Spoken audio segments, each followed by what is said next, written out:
Assalamualaikum warahmatullahi wabarakatuh. Perkenalkan, nama saya Natasha Putri Kadir dari Prodi Perbankan Syariah.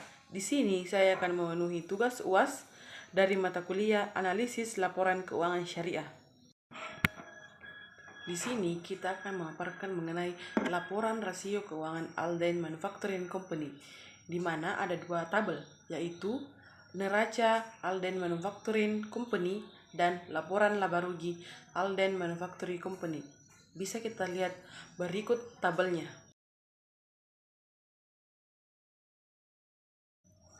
Baiklah, selanjutnya yaitu kita akan membahas mengenai macam-macam dari rasio. Yang pertama yaitu rasio likuiditas. Rasio likuiditas terbagi atas beberapa macam. Yang pertama yaitu rasio lancar atau current ratio. Rumusnya yaitu aktiva lancar per jangka pendek. Nilai tersebut kita dapatkan dari tabel sebelumnya. Rasio di atas menunjukkan bahwasanya rasio lancar Aldi di atas adalah rasio median untuk industrinya sebesar 2,1 atau yang biasa di Rice Management Association Statement Studies. Bisa diinterpretasikan bahwa 1 US dollar hutang dijamin oleh 2 US dollar, yaitu 72 aktiva lancar. Selanjutnya yaitu rasio cepat. Rumus tersebut yaitu aktiva lancar dikurang persediaan per kewajiban jangka pendek. Seperti yang kita lihat, nilai tersebut didapatkan pada tabel sebelumnya. Rasio cepat Alden agak di atas rata-rata median industrinya, yaitu 1,1, yang mana menunjukkan sejajar dengan industrinya. Bisa diinterpretasikan bahwasanya setiap 1 US dollar hutang dijamin oleh 1,11 aktiva lancar. Itu pun di luar dari persediaan. Yang kedua yaitu rasio leverage utang atau keuangan. A. Rasio utang terhadap ekuitas, debt to equity ratio. Rumusnya yaitu total utang per ekuitas pemegang saham. Nilainya didapatkan pada tabel sebelumnya. Rasio di atas memberitahukan atau menjelaskan bahwasanya para kreditor memberikan 81 sen pendanaan untuk setiap 1 US dollar yang diberikan oleh pemegang saham. Median industrinya yaitu 0,80. Jadi Alden sejalan dengan industrinya, sehingga tidak akan mengalami kesulitan oleh para kreditor karena rasio tersebut merupakan rasio utang yang besar. B. Rasio utang terhadap total aktiva, yaitu debt to total asset ratio. Rumusnya yaitu total utang per total aktiva. Nilai tersebut bisa kita dapatkan pada tabel sebelumnya.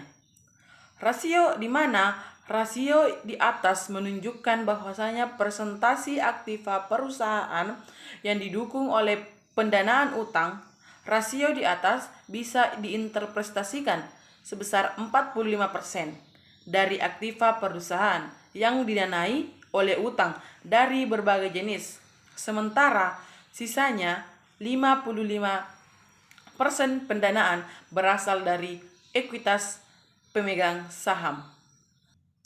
Jenis yang ketiga yaitu rasio cakupan atau biasa kita sebut coverage ratio. Rumusnya yaitu laba sebelum bunga dan pajak dan earning before interest and tax dikurangi EBIT per beban bunga. Nilai tersebut bisa kita dapatkan pada tabel sebelumnya, di mana rasio tersebut semakin tinggi rasionya, semakin besar kecenderungan perusahaan dapat membayar pembayaran bunganya tanpa adanya kesulitan.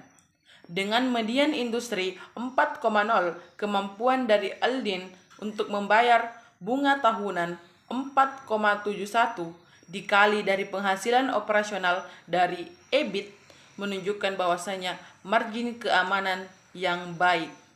Jenis yang keempat yaitu rasio aktivitas. Terdapat beberapa macam di dalamnya, yaitu A. Rasio perputaran piutang, di mana rumusnya yaitu penjualan kredit kredit tahunan bersih per piutang. Nilai tersebut didapatkan pada tabel sebelumnya. Rasio di mana rasio ini memberitahu kita yaitu berapa kali piutang usaha telah berputar menjadi kas selama tahun tersebut. Semakin tinggi perputaran, semakin pendek waktu antara penjualan kredit dengan penagihannya. Tunainya, bagi Aldin, piutang sebesar 5,89 dikali selama tahun. Median industri adalah 8,1 yang menggambarkan bahwa piutang dari Aldin cukup rendah perputarannya. Hal ini merupakan indikasi kurangnya kebijakan penagihan dan sejumlah tagihan yang sudah jatuh tempo masih terdapat dalam buku catatan perusahaan. B. Rasio perputaran piutang dalam hari. Rumusnya yaitu hari dalam setahun per perputaran piutang. Nilai tersebut bisa kita lihat di tabel sebelumnya. Bagi Aldin yang perputaran piutangnya sebesar 5,89, rata-rata waktu penagihannya adalah 62 hari. Sementara median perputaran industri adalah 8,1 dibagi rata-rata waktu penagihan industri adalah 365 per 8,1 yaitu 45 hari. Jadi rasio dari rumus tersebut kita lihat bahwasanya lebih dari waktu penagihan hutang. C. Rasio perputaran persediaan. Rumusnya yaitu harga pokok penjualan per persediaan. Nilai tersebut bisa kita lihat di tabel sebelumnya. Perputaran persediaan Aldin sebesar 2,02 sangatlah berbeda dengan medium rasio perputaran industrinya, yaitu sebesar 3,3.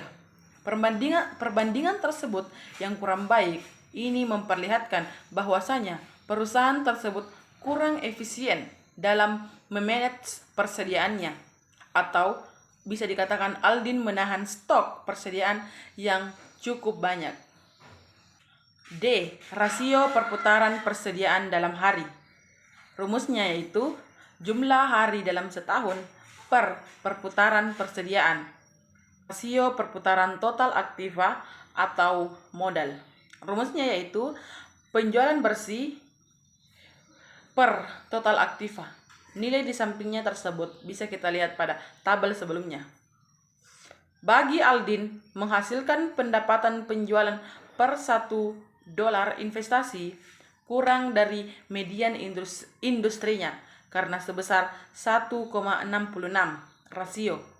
Perputaran aktiva memberitahukan bahwasanya efisiensi relatif penggunaan total aktiva untuk perusahaan menghasilkan penjualan. Selanjutnya, rasio yang kelima, rasio profitabilitas, terbagi atas beberapa macam. Yang pertama yaitu A. Profitabilitas dalam kaitannya dengan penjualan. Ini juga terbagi atas dua macam, yaitu rasio margin laba kotor. Rumusnya yaitu penjualan bersih dikurang harga pokok penjualan per penjualan bersih. Margin laba kotor tersebut atau Aldin secara signifikan berada di atas median industrinya sebesar 23,8 hingga menunjukkan bahwa perusahaan tersebut secara relatif kurang efektif dalam memproduksi dan menjual produksi atas biaya yang dikeluarkan dari perusahaan. Kedua, rasio margin laba bersih. Rumusnya yaitu laba bersih setelah pajak per penjualan bersih. Nilai tersebut bisa kita lihat dari tabel sebelumnya. Bagi Aldin, 5 sen setiap $1 penjualan akan membentuk laba setelah pajak. Margin laba bersih Aldin di atas tersebut median margin laba bersih industrinya yaitu 4,7% yang menunjukkan perusahaan tersebut memiliki tingkat relatif yaitu atau profitabilitas penjualan yang lebih tinggi daripada kebanyakan perusahaan lainnya di industri yang sama. Selanjutnya yaitu B. Profitabilitas dalam kaitannya dengan investasi terbagi atas beberapa macam. Yang pertama, tingkat pengembalian atas investasi atau return on investment. Rumusnya yaitu laba bersih setelah pajak per total aktiva. Rasio tersebut ini kurang bagus perbandingan dengan nilai median industrinya, karena median industrinya yaitu sebesar 7,8%, profitabilitas yang lebih tinggi per $1 penjualan. Tetapi pengembalian atas investasi yang agak lebih rendah, ini industrinya akan mengonfirmasikan bahwasanya Alden menggunakan lebih banyak aktiva untuk menghasilkan $1 penjualan daripada perusahaan lainnya dengan industri yang sama. Kedua, yaitu tingkat pengembalian atas ekuitas atau return on equity. Rumusnya yaitu laba bersih setelah pajak per ekuitas pemegang saham. Nilai tersebut dapat kita lihat di tabel sebelumnya atau slide sebelumnya. ROE atau return on equity yang tinggi akan mencerminkan penerimaan perusahaan atas peluang investasi yang baik dalam memanajemen biaya yang efektif.